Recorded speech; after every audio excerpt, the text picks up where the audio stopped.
thank all the panelists and just reflect on a few things.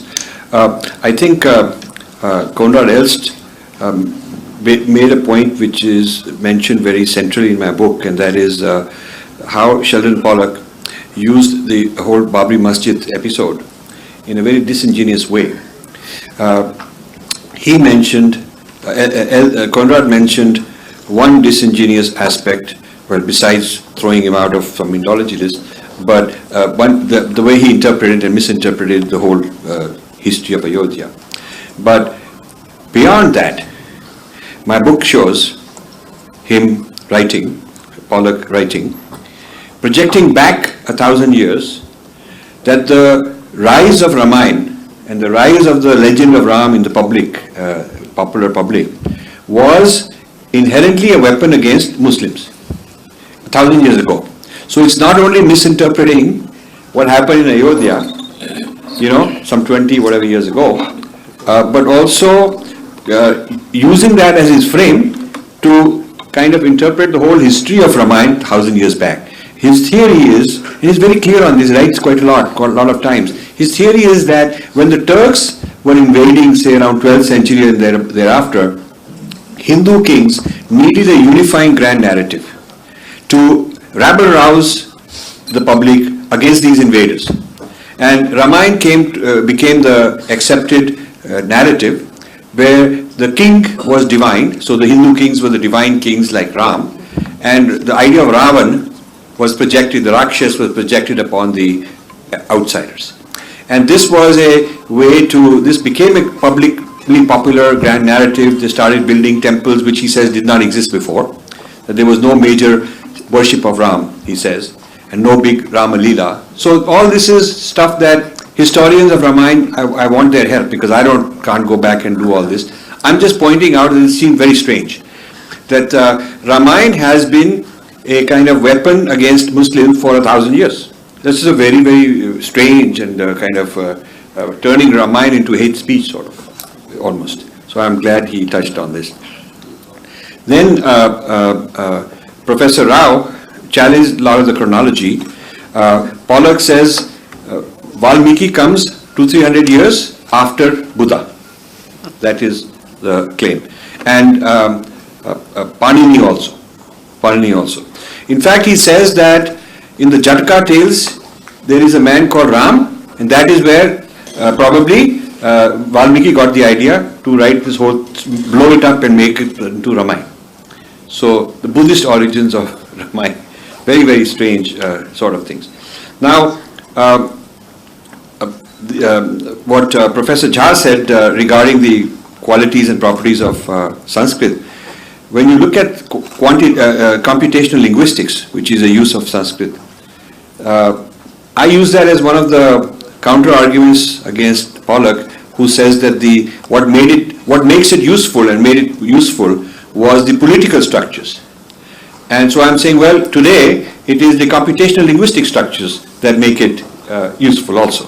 So practical things are being ignored because they're appropriating those and turning it into a kind of a political oppression tool, that sort of thing. The Murthy Library, which is Narayan Murthy's multi-million-dollar grant to Sheldon Pollock and his team, wants to translate 500 Indian texts. So you can imagine the built-in ideas of Aryan theory, the built-in ideas of certain words, how they're translated, the chronology, the influence of Buddhism, the clash between Buddhist and Vedic ideas, the oppressiveness, the politicization of these texts. If these are the key, the sacred, principles that have never been debated or contested until my book came out, if these are the central ideas and ideologies of the editor-in-chief, who gets to select which book will be translated, who will be the translator, he does the review, and is the final arbiter, then you have to worry that this could become worse than the Max Miller translations. He did only 40-50 volumes, and now we're talking about 500 volumes. So this is going to be a very big problem for us. And those Max Miller volumes were not spread out all over in Indian schools. They stayed mostly in Europe. But the plan here of the Murthy Library is to make it 100 rupee paperback and sell them all over, flood the market. This will, in 10 years, you could see the death of Sanskrit. On Sanskriti, because of the kind of flooding of the market with material that has not been looked at, reviewed by people who are the insiders of the tradition. So I'm very worried about that. And Kapilji is not here. The latest thing he told me that made me laugh, well, I don't know if it was a joke or not, but he said, Vedas were written by Punjabis. He says, Punjabi and he says very seriously, he says, dekho, because all this territory they were talking about, this Pakistan, Afghanistan, all this is Punjab only. So we should be very happy that we Punjabis wrote this Vedas. So I said, what you have to do is see if in the Vedas they mention Chola Bhatura. Then it will clear the That's how we have now got a project for JNU Sanskrit department to look for either Makki Roti or Chola Bhatura. Then deal is done. I really appreciate Devpriya's really catching on to this book, what it's all about. And I'm very glad that a young scholar, brilliant scholar like her, is on the case. And I'm hoping you'll be part of this home team. And I'll close by saying that the lecture tour I've been on for the last 2-3 weeks, went to Karnataka, Chennai, Tamil Nadu, Ahmedabad, Bombay before coming here yesterday. I was received very well by traditional scholars from Karnataka Sanskrit University and the leading Sanskrit university in Chennai, various Sanskrit departments run by the Swaminarayan scholars in Ramakrishna Mission and so on. And most of them, in fact, without exception, every one of them said that it is time we, the Indian traditional Sanskrit scholars, took this project, took this challenge of doing Purva Paksha and critique of Western Indologists. So if that happens, then my work will not have gone in vain, because that is all I want to happen. So now I have offers, now I have volunteers. Karnataka Sanskrit University has told me that they will set aside some of their brightest scholars. Somebody else in the same trip came up with the funding and said, I'll fund all this project and you have money to meet and all of that kind of stuff. And similarly in Chennai, I was given commitments. So it would be wonderful if JNU wants to join this also. And people of any traditional side, I talked to the Shankaracharya of Kanchi. Both the senior and the junior Shankaracharyas were there. We spoke for a very long time. They gave me the honor of doing a television discussion, videotaped, which they normally don't. So we have a lot of footage of about 2 hours of conversation on this. And they said that they would really like to get involved in looking at, investing in Sanskrit resources to look at Western Indology. And then I got a letter from the head of the Akhada Parishad. They are the people who own the Kumbh Mela, and they said they want to start a university of Indology. They have a lot of money, by the way. So I think if all I can do is ignite this kind of interest, that we should talk back, we should take the adhikar in our own hands.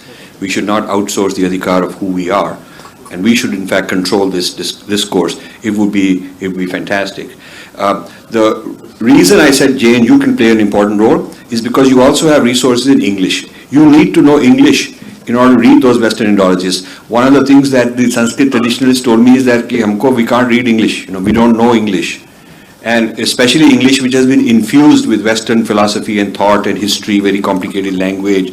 We don't know what they're talking about. We can read ordinary English like in a newspaper, but we do not read the English as written by Western Indologists, which is very kind of heavy and jargonized, absolutely jargonized. So all this alienates our own people from the study of ourselves, because our traditional scholars, the best traditional scholars they brought to me in these universities, they said to me, if you can tell me what they are saying, I'll give you the answer. But I don't know what they're saying, because I had actually employed 2-3 traditional scholars who were very highly recommended while I was writing this book, just to check things out. And I sent them soft copies of all their writings. And one guy, after 3 months, and he's a well-educated person, he writes in English and Sanskrit and Kannada, and his wife also. After 3 months he comes and says, I have, out of the 600 pages book, I can barely understand the first 20 pages, because I really don't know what they're saying. So this is where the English language resources in JNU can help understand and kind of restate it for the traditional Sanskrit people, who can then give the answer. It needs to be a collaboration between multiple kinds of Indians, and not just, I think that it will be very rare to find one person who knows it all to be able to give answers to these things. And the other side has been at it for a couple 100 years and intensified it in the last few decades. So we are just starting this taking back. And therefore I hope JNU will be part of this team. Thank you very much.